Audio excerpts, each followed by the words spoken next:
अस्सलामु अलैकुम वरहमतुल्लाहि वबरकातुह। अज़ीज़ तलबा तालिबात, पिछली दफ़ा हमने कवायद का हिस्सा शुरू किए थे जिसमें कवायद अव्वल दुवम और सुवम हो चुका था और इन कवायद को मजमून की बयाज में लिखना है। पिछली दफ़ा नसरी कवायद जो शुरू किया गया था उसमें 16 तक हो चुके थे। अब 17 नंबर का जो है वो है बयानिया जुमला। अब बयानिया जुमला किसको कहते हैं कि ऐसा जुमला जिसमें किसी ख्याल या कौल या हकीकत को बयान किया जाता है।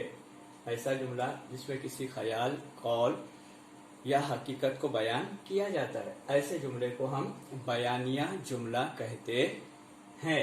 अब सफ़ा नंबर 25 में अपनी दरसी किताब में इसका जिक्र आया है। लिहाजा मसलन किस तरह से होते हैं ऐसे जुमले? ताज महल हिंदुस्तान की खूबसूरत इमारत है। ये बयान किया गया है कि ताज महल जो है ये हिंदुस्तान में एक खूबसूरत इमारत है, तो इसका बयान यहाँ किया गया। हकीकत भी है, बयान भी है, कौल भी है। तो ऐसा जुमला जिसमें किसी बयान, कौल या हकीकत को बयान किया जाता है, तो ऐसे जुमले को हम क्या कहेंगे? बयानिया जुमला कहेंगे।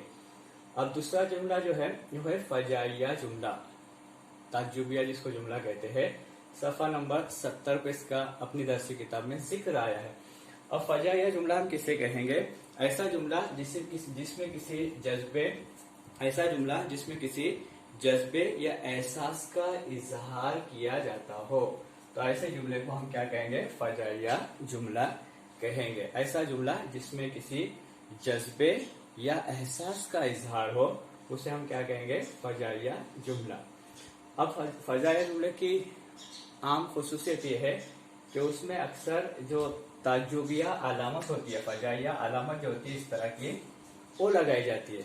अब कभी कभी ये फजाइया अलामत जो है कलमे के यानी जुमले के शुरू में भी होती है और कभी आखिर में भी हो सकती है। जैसे यहाँ वल्लाह ओ भी क्या जमाने थे, जिसमें ताज्जुबिया जो अलामत है पहले कलमे के बाद आई है। वल्लाह पहला कलमा है, पहले कलमे के बाद क्या आया है? फजाइया अलामत आई है। दूसरा जुमला वो है क्या है कि वो शाम कितनी खूबसूरत थी। यहाँ भी ताज्जुब से कहा जा रहा है कि वो शाम कितनी खूबसूरत थी, तो इसके आखिर में भी क्या आया है?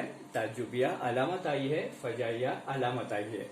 तो फजाइया जुमला किसको कहेंगे? ऐसा जुमला जिसमें किसी जज्बे या एहसास का इजहार हो, तो ऐसे जुमले को हम क्या कहेंगे? फजाइया जुमला कहेंगे। अब 19 नंबर पे इस्तिफहामिया इकरारी। अब इस्तिफहाम कहते ही सवाल को है।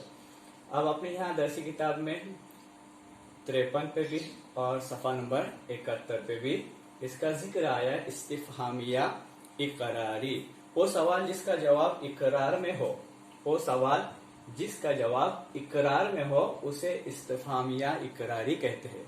वो सवाल जिसका जवाब इकरार में हो यानी हाँ में हो। इकरार यानी क्या? हाँ, इकरार करना, हाँ करना। वो सवाल जिसका जवाब इकरार में हो, हाँ में हो, तो ऐसे सवाल या ऐसे जुमले को हम क्या कहेंगे? इस्तिफहामिया इकरारी कहेंगे। अब देखो ये जो मिसाल दी गई है इसका जवाब हाँ में ही रहेगा। क्या बुरा वक्त गुजर नहीं जाता? क्या बुरा वक्त गुजर नहीं जाता? जवाब आएगा कि हाँ, गुजर जाता है। तो ऐसा जुमला, ऐसा सवाल जिसका जवाब इकरार में हो, करार में हो, हाँ में हो, तो ऐसे जुमले या सवाल को क्या कहेंगे? हम इस्तिफहामिया इकरारी कहेंगे। दूसरा देखो, क्या हमें बुजुर्गों की खिदमत नहीं करना चाहिए? क्या हमें बुजुर्गों की खिदमत नहीं करना चाहिए? करना चाहिए। जवाब में क्या आएगा? हाँ, करना चाहिए। तो ऐसा जुमला जिसका जवाब हाँ में आता हो, इकरार में आता हो, इकरार में आता हो, हाँ में आता हो, तो ऐसे जुमले को इस्तिफहामिया इकरारी कहेंगे। अब इसके बिल्कुल बरअक्स इस्तिफहामिया इनकारी, वो सवाल जिसका जवाब मनफी या इनकारी हो। इस्तिफहामिया इनकारी यानी क्या? ऐसा सवाल जिसका जवाब मनफी या इनकारी हो यानी जिसका जवाब ना में हो, तो उसमें क्या कहेंगे? इस्तिफहामिया इनकारी कहते हैं। अब मसलन यहाँ दिया गया है, क्या दिन रात बराबर होते हैं? सवाल पूछा गया है, क्या दिन रात बराबर होते हैं? नहीं। जवाब क्या आएगा? नहीं, ना में आएगा। जवाब क्या आएगा? मनफी आएगा, या इनकार में आएगा कि ना, नहीं। यानी इंसान गर्दन से भी कह सकता है, या फिर जुबान से भी कहता है, या तहरीरी भी कह सकता है कि नहीं। ऐसा सवाल जिसका जवाब क्या हो जाए? इनकार में हो या मनफी हो, जिसको हम निगेटिव कहते हैं, पॉजिटिव ना हो, निगेटिव हो, तो ऐसे जुमले को हम क्या कहेंगे? इस्तिफामिया इनकारी कहेंगे। उसी में एक और एक जुमला दिया, तुम समझते हो कि मैं मजबूर हूँ, यानी तुम्हें ऐसा लगता है कि क्या मैं मजबूर हूँ?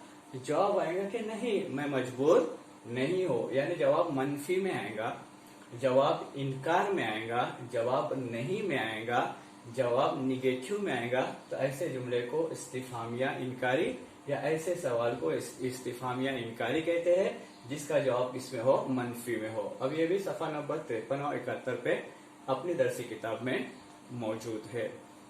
अब आखिरी जो है वो है माजिए इस्तमरारी। माजिए इस्तमरारी, माजी यानी गुजरा हुआ जमाना। अब इस्तमरारी यानी क्या? अब यहाँ देखते हैं सफा नंबर 4 पे इसका जिक्र आया है। मशकी सवाल में एक सवाल पूछा भी गया, जुमले का ऐसा फेल। अब फेल कौन सा? ये वाला फेल है, फे आइन लाम, ये फेल यानी क्या? काम होता है। तो जुमले का ऐसा फेल जिससे काम का होना गुजरे हुए वक्त में जारी रहना जाहिर होता है।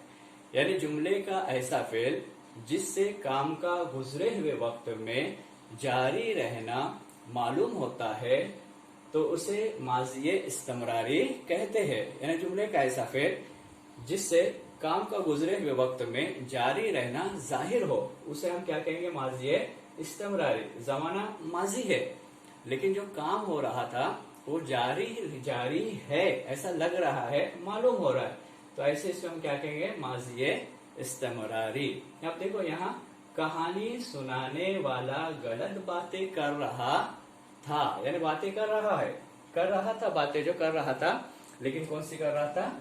गलत बातें कर रहा था। यानी जुमले का ऐसा फेल जिससे काम गुजरे हुए वक्त में जिससे काम का गुजरे हुए वक्त में जारी रहना जाहिर हो, उसे हम माजिए इस्तमरारी कहते हैं। अब पहली सबक में जुमला था, शहजादा बड़ी मुसीबत उठाकर उस जंगल को तय कर रहा था।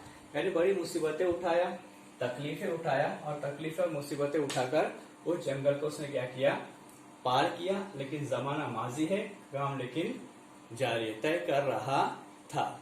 तो जुमले का ऐसा फेल जिससे काम का गुजरे हुए वक्त में जारी रहना जाहिर हो, उसे हम माजिए इस्तमरारी कहेंगे। अब ये जो कुछ हुआ ये नसरी कवायद हुआ, यानी नसर में जुमलों में आया, अल्फाजों में आया, या असबात में से जुमले इस्तेमाल किए गए, तो ये नसरी कवायद कहलाता है। अब इसके बाद जो हमको दूसरे लेक्चर में हमको जो पढ़ना है वो शेरी कवायद आएगा, वो आएगा शेरी कवायद आएगा। अब शेरी कवायद इंशाअल्लाह ताला हम अगले लेक्चर में पढ़ेंगे। अब शेरी कवायद में ऐसे कवायद जो अशआर से मुंसलिक होते हैं, जिसमें मिसालें भी अशआर की होती है, अपनी आम जुबान में सनतें वगैरह सब उसी में पाई जाती है। तो अगले लेक्चर में इंशाअल्लाह ताला शेरी कवायद हम पढ़ेंगे। लेकिन जो कुछ पढ़ाया जा रहा है पिछले लेक्चर में, पिछले 3 लेक्चर में, ये अब इस लेक्चर में और इसके बाद वाले लेक्चर में, कुल 5 लेक्चरों में आपको जो कुछ लिखाया जाएगा, पढ़ाया जाएगा कवायद के हिसाब से, इसको आपको मजमून की बयाज में उल्टी तरफ लिखना है और मजमून की बयाज को संभाल कर रखना है, क्योंकि कवायद जो 11वीं में है तकरीबन 90 से जायद फीसद है, तकरीबन 100% 12वीं की जमात में भी वही कवायद है। इसके लिए कवायद की बुक और मजमून की बुक में कवायद उल्टी तरफ लिखना है, तो ये बुक को क्या करना है? संभाल कर रखना है। आइंदा अगले लेक्चर में इंशाअल्लाह ताला शेरी कवायद हम पढ़ेंगे।